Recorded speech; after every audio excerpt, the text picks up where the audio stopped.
කරදර බාධක හිරිහැර ඔබේ ව්‍යාපාරයේ පවත්වාගෙන යන්න අපහසුයි. කඩා බිඳලා දමන අහිතකර බලවේග එනවා. එහෙනම් මේක කරන්න හරි වාසි. හිමාලයන් සෝල්ට්. හොයාගන්න හිමාලයන් සෝල්ට්. හැමදාම උදේ හිමාලයන් සෝල්ට් තේ හැන්දක් වතුරට දාන්න. දාලා ඔබේ ව්‍යාපාරික ස්ථානය සම්පූර්ණයෙන් මොප් කරන්න. පිරිසුදු කරගන්න. පිරිසුදු කරලා ඉවර වෙලා සිකුරාදා දවසක වතුර වීදුරුවකට දෙහි තියෙන්නේ. දැන් ඔය දැවිලි ජාතික මහත්තුරුන් නම් අපි දැකලා තියෙනවා දෙහි ගෙඩියම දානවා. එහෙම අවශ්‍ය නැහැ. දෙහි යුස ටිකක් දාන්න. දාලා වීදුරුව පාරිභෝගිකයන් ඇතුල් වෙන තැන ඔබ ඉන්න කවුන්ටරේ ඉස්සරහා තියන්න. තියලා ඉවර වෙලා බලන්න ඔබේ ආකර්ෂණ ශක්තිය වැඩි වෙනවා.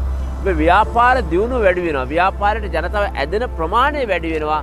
මෙන්න පුංචි අභ්‍යාසයෙන්. ඊට අමතරව මතක තියාගන්න ඔබ නිතරම ඔබේ සල්ලි දාන ලාච්චුවට දාන්න පුළුවන් නම් කුරුදු කුඩු ටිකක් හරි හොඳයි. කුරුදු කුඩු පොඩ්ඩක් ඉහළ තියාගන්න. ඒකේ ධන ආකර්ෂණය කිරීමේ ශක්තිය ලැබෙන ඔබේ ව්‍යාපාරයේ දිනෙන් දින දිනුන. මොකද හේතුව ව්‍යාපාරයට එන අය සමහර අයගේ බුවෙන් පිට වෙන සිතුවිලි අපේ ට්‍රොට්ස් සිතුවිලි නෙගටිව් ට්‍රොට් අසුභවාදී දේවල් සමහරට ඔබත් එහෙම වෙන්න පුළුවන්. ඉතින් ඒක ඔක්කොම අයින් කරන්න පුළුවන් මේ හිමාලයන් සෝල්ට් වල. හිමාලයන් සෝල්ට් ටිකක් දාලා ව්‍යාපාරය පිරිසුදු කරනවා. ඊට පස්සේ වතුර වීදුරුවක් ගන්නවා. සිකුරාදා දින ගණන් ගොඩක් හොඳයි.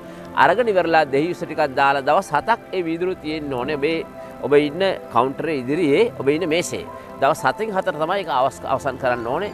ඊට පස්සේ ආපහු අලුතින් වතුර වීදුරුවක් දාන්න. මාසයක් දෙකක් කරන්න ඔබේ ව්‍යාපාරය දියුණු වෙන්නේ නැද්ද බලන්න. වෙනදට වැඩි ජන ආකර්ෂණය ලැබෙන්නේ නැද්ද බලන්න ඔබේ ව්‍යාපාරයට.